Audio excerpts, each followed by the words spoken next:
জানেন আপনি যখন মারা যাবেন মুনকার নকির আসার আগে আরেকটা ফেরেশতা কবরে আসবে, যার নাম রুমন।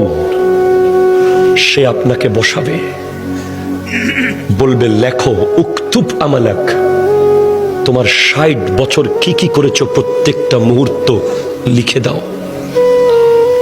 ৭০ বছর যা যা করেছো সব লিখে দাও। ৯০ বছর যা যা করেছো সব লিখে দাও।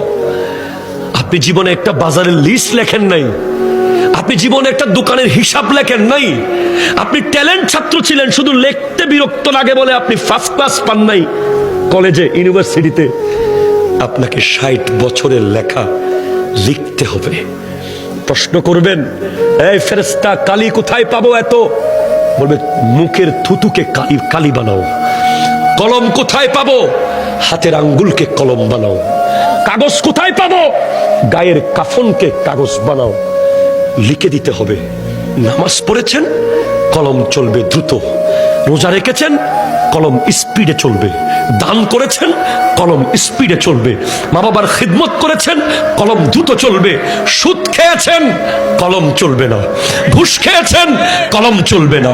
জুলুম করেছেন, কলম চলবে না। মিথ্যা বলেছেন, কলম চলবে না। নাটক দেখেছেন, কলম চলবে না। বাটপারি করেছেন, কলম চলবে না।